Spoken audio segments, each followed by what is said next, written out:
Olá e boas-vindas ao mergulho de hoje. Hoje a nossa análise vai dissecar um tema que é presença absolutamente garantida e, vamos ser sinceros, muitas vezes bem temida por quem está naquela fase de preparação pesada para as provas da SBOT. Com certeza. É um terror para muita gente. É a famosa Sociedade Brasileira de Ortopedia e Traumatologia. O foco exclusivo da nossa análise hoje é o hallux valgo. O famoso Joanete. Exato.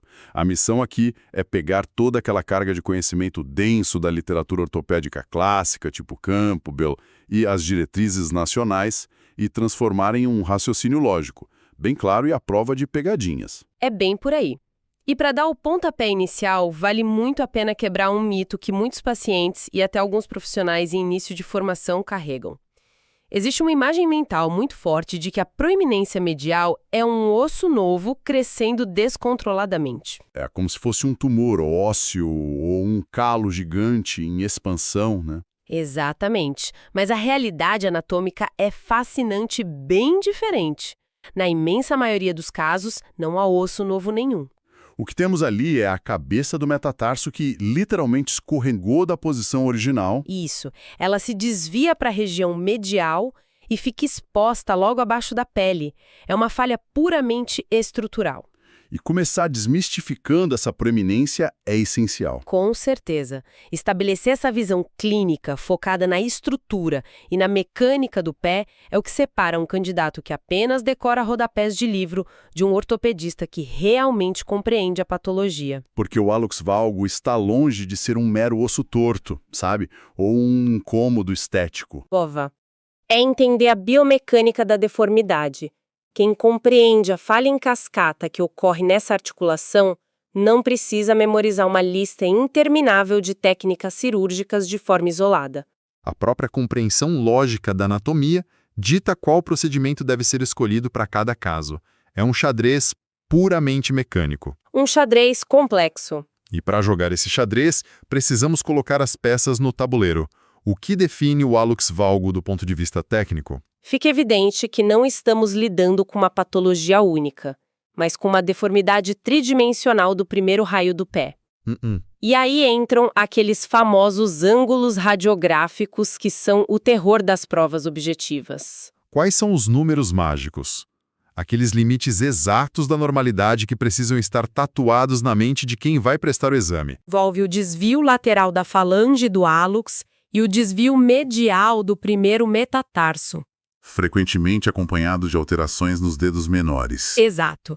Em termos de ângulos, o limite superior da normalidade para o ângulo intermetarsal, que é o ângulo formado entre o eixo do primeiro e do segundo metatarsos, é de 8 a 9 graus. Isso é uma armadilha, né? Uma questão clássica de prova pode trazer um ângulo de 11 ou 12 graus na descrição do caso clínico. Justamente para testar se o candidato identifica a anormalidade leve. O segundo parâmetro crucial é o ângulo em valgo da própria articulação metatarsofalangiana.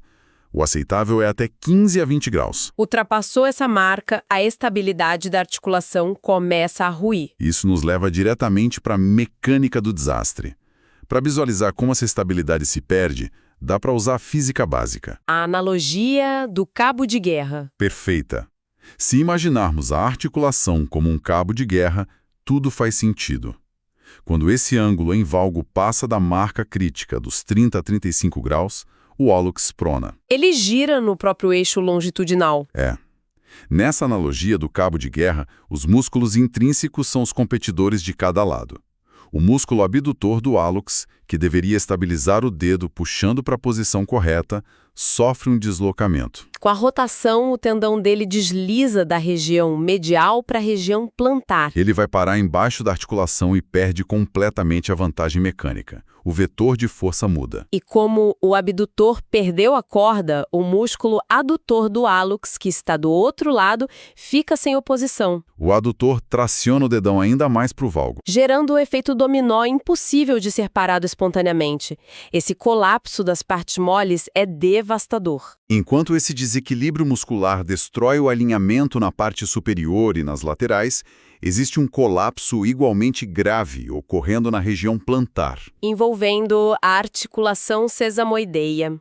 Na base do primeiro metatarso, temos a crista intersesamoide. Que atua como um trilho natural para manter os sesamoides alinhados durante a marcha. Com a pronação do hálus e a pressão contínua gerada por aquele desvio, essa crista sofre uma erosão. Ela é literalmente achatada pela pressão anômala. E sem essa barreira óssea separando os óssicos, ocorre a subluxação.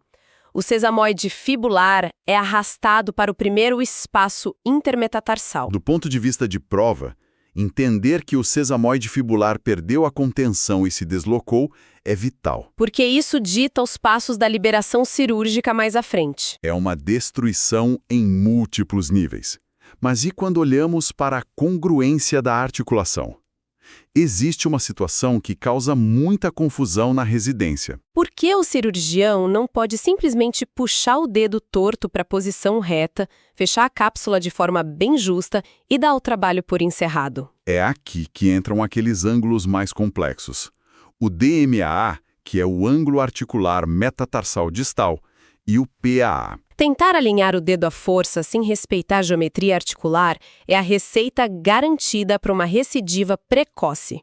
A superfície articular da cabeça do metatarso pode estar inclinada. É a famosa analogia da bola de sorvete na casquinha. Esse é excelente. Em uma articulação saudável, a superfície articular, que seria a bola de sorvete, está perfeitamente centralizada e reta em cima do metatarso, que é a casquinha. Mas, com a alteração do DMAA, a superfície articular sofre um desvio. É como se a bola de sorvete estivesse derretendo e escorregando para a lateral da casquinha. Se apenas esticar o dedo contra uma superfície que está inclinada, a articulação fica totalmente incongruente. O dedo vai inevitavelmente seguir a inclinação da cartilagem e voltar a ficar torto assim que o paciente começar a andar. Então é preciso fazer uma osteotomia para girar essa superfície de volta para o centro. A correção do DMAA é imperativa justamente para devolver a bola de sorvete para o topo da casquinha. E compreender essa necessidade de congruência nos leva a pensar nas origens mecânicas do problema. Entramos na etiologia, que é classicamente multifatorial. O grande vilão extrínseco apontado na ortopedia moderna é o calçado inadequado.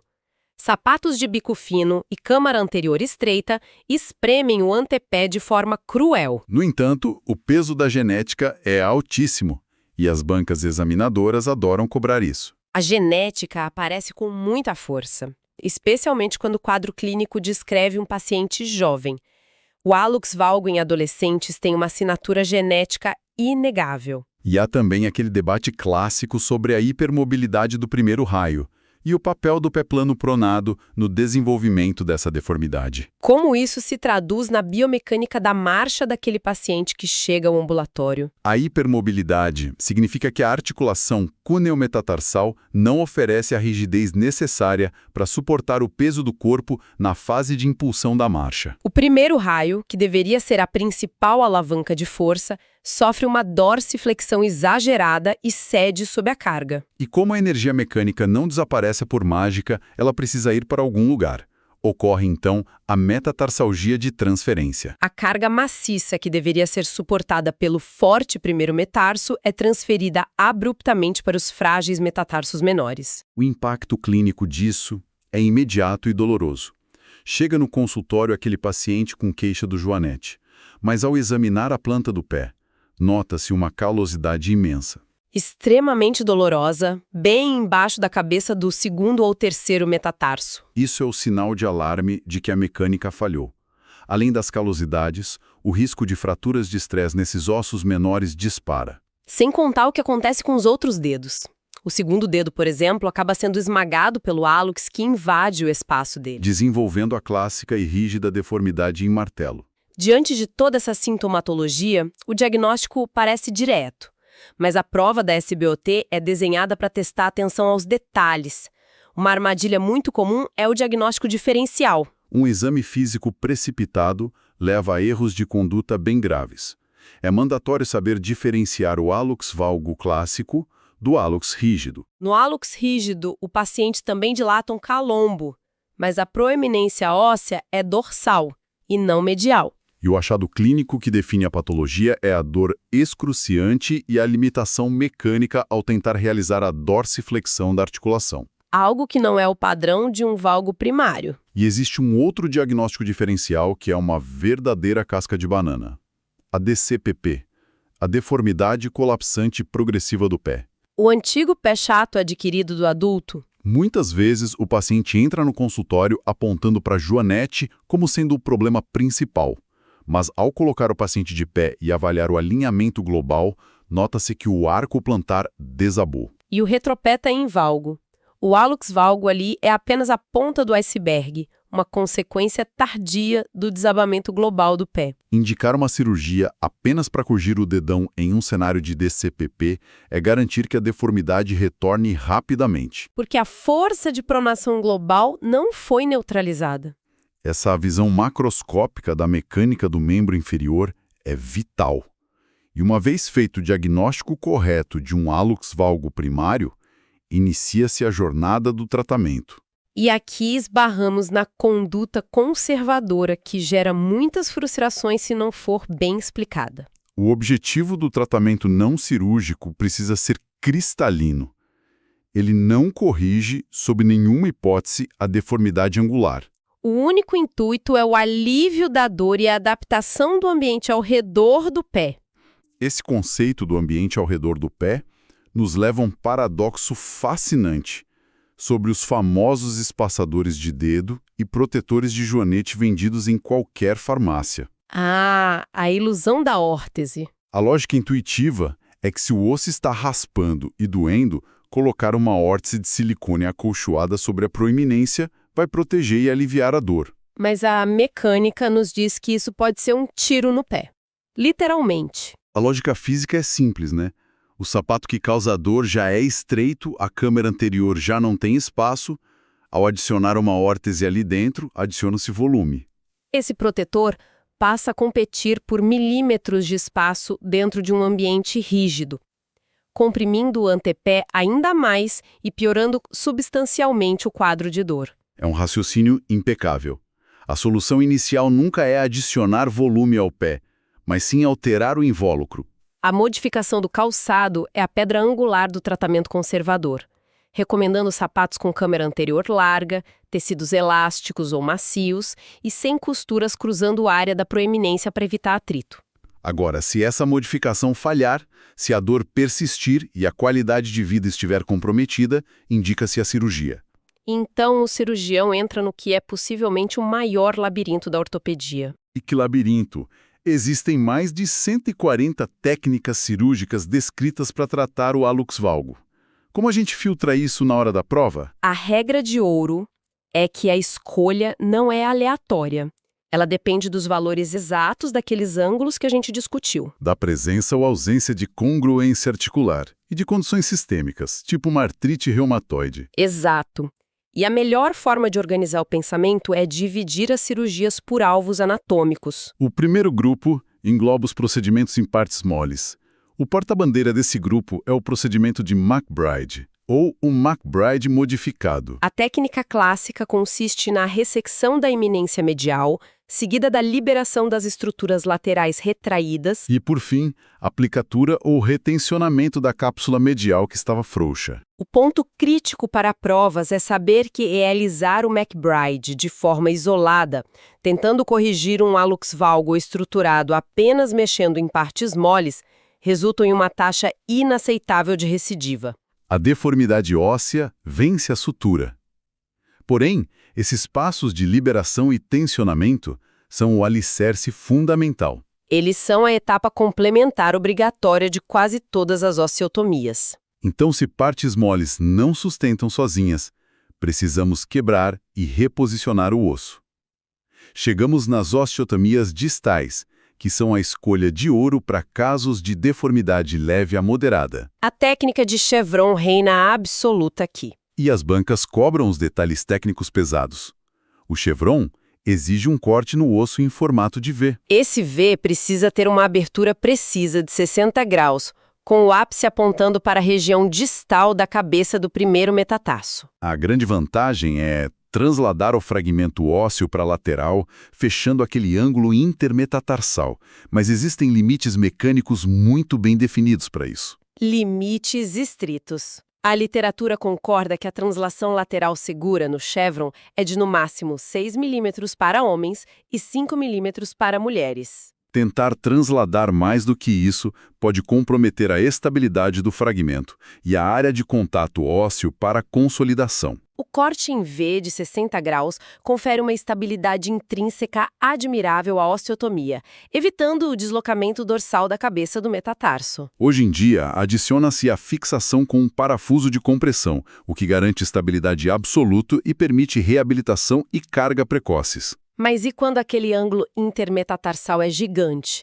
Um caso com uma deformidade grave, onde uma translação de 5 milímetros não faria nem cócegas no problema. É nesse cenário que é preciso abandonar as osteotomias distais e subir pelo osso, recorrendo às osteotomias proximais ou diafisárias. E aqui, a queridinha absoluta das provas e da prática moderna é a técnica de Scarfe. A osteotomia de Scarfe é uma obra-prima da versatilidade biomecânica. É um corte diafisário em formato de Z alongado que percorre grande parte da extensão do metatarso. Ao contrário das osteotomias distais, o braço de alavanca longo do Scarfe permite correções angulares massivas. E não para por aí. Dependendo de como o corte é angulado, consegue-se encurtar ou alongar o metatarso. Abaixar a cabeça plantarmente para tratar a metatarsalgia de transferência associada e, claro, realizar uma translação lateral extensa. A Scarfe entrega resultados impressionantes, mas cobra um preço alto em exigência técnica. E aqui mora um dos conceitos mais cobrados em avaliações de título. O temido troughing. Como dá para visualizar o troughing na prática, para entender por que ele é um desastre cirúrgico? Dá para pensar no osso cortado como duas peças de madeira que precisam se encaixar perfeitamente.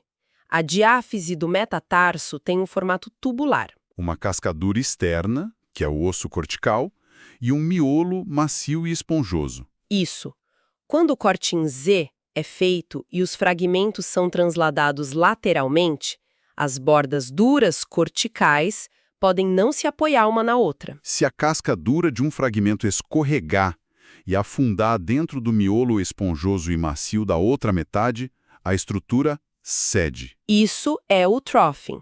O osso encavala e afunda, resultando em um encurtamento abrupto do primeiro raio e uma rotação em supinação indesejada do dedo. Prevenir isso exige um controle rigoroso do ângulo da serra e do grau de translação. Entendido o risco no metatarso, não podemos esquecer da ponta do sistema. A falange.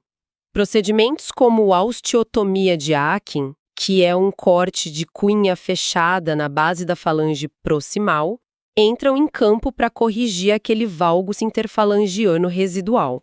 Ou pequenas rotações que sobraram após o alinhamento principal.